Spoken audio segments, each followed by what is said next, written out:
Hello everyone, hope you're doing well. We're back on the dev server, and it seems like Gaijin have updated it again with a bunch of the new vehicles, some of them that were in the files, and some of them that are completely new. So we're going to cover them in a series of videos here. One thing I do want to point out is something with the dev server is making my game chug. I know it says the FPS is 120 down here, but whenever I change something, stuff just takes ages to load in. So I don't know what happened, but yeah, it's definitely causing issues. So if you see some weird things in the next few episodes, I suppose, just understand that for some reason it's the dev server, and hopefully they fix it by the time it comes to life. The first vehicle we're going to look at is the Bagley. This is a new American destroyer that is coming into the game.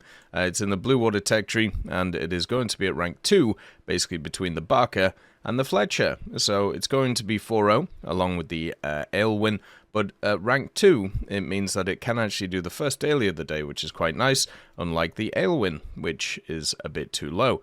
So what is the Bagley? Well, it is part of the Bagley class. This one specifically is from 1941, and it has access to 4 5-inch guns. Now, these guns are actually technically different from each other. You have the 5-inch 38 Mark 12 dual-purpose guns, and then you have the Mark 12 cannons on the Mark 30 mount. So basically, these are the dual-purpose back here, and then you have the actual Mark 12 mount Mark 30 over here.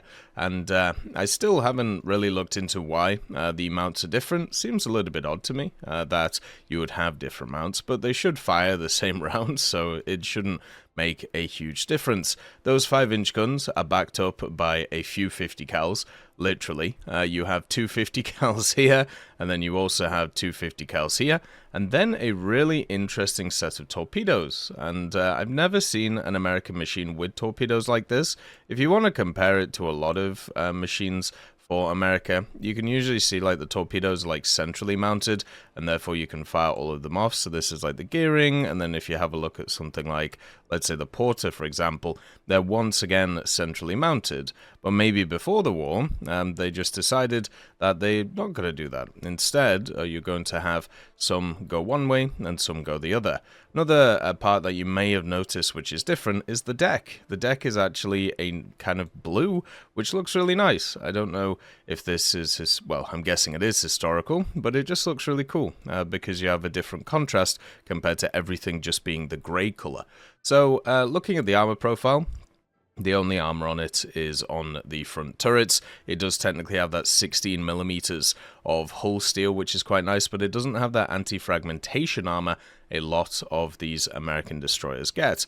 Modifications-wise, the 5-inch guns all have these same rounds, and they have all of the standard 5-inch rounds that you'll be used to that make these American machines very powerful.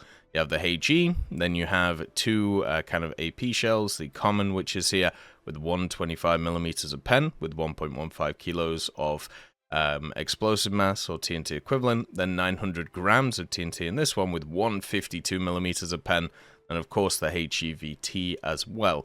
So these are incredibly multi-purpose machines because of this, and make them a lot nicer to use, especially at these lower BRs of 4.0. They also keep the very good fire rate of the other machines that are a bit higher in the tree. You can see here that the first stage fire rate is 19 rounds per minute, 22 when aced, and 15 rounds or 17 when aced when not in the first stage. They only have 20 rounds of ready use though, and some of those 20 rounds are actually up near the surface of the ship, so it would be quite easy to detonate this thing. On the back here, they actually have a worse fire rate on these guns. So you can see the fire rate is 15 rounds per minute aced or 13 rounds per minute. So you're going to have this kind of weird janky time where 2 of your guns have a better fire rate than the other 2. They have actually modeled the ammo elevators, which is really cool though. Usually you don't see as much detail like this on vehicles like this. And then of course you have the ammo at the bottom and all of the engines in the center, with a huge smoke funnel stack feeding 6 tubes basically into one. Huge transmission on the machine too, and then also some fuel tanks as well. So the fire director is pretty standard as well, 15 seconds and also 8-second update time. Nothing too crazy about that. You don't have the crazy one of the Midshire or the Wilkinson to make you go nuts. And yeah, that's pretty much it in terms of the stats of the vehicle. It is very weird seeing this vehicle have different reloads on the same guns. I understand they're different mounts, but basically they are going to be the same way. It's going to be something that you're going to have to get used to on this type of vehicle.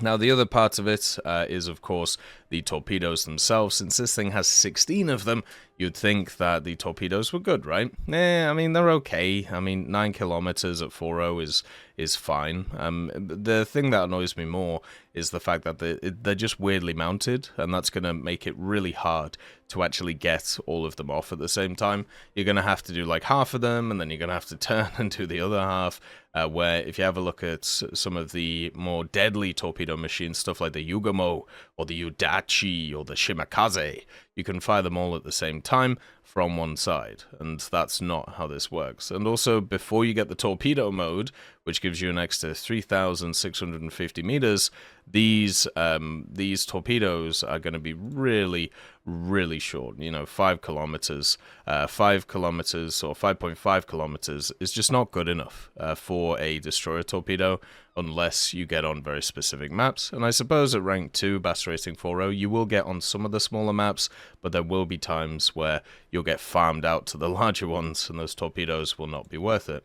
Surprisingly, they have actually added all of the camouflages for the vehicle. One of the weird things, at least that we've seen from these vehicles right now, is for some reason a lot of them don't have the camouflages yet, but at least this one does, the good old Bagley. And by the way, do you say this Bagley or Bagley?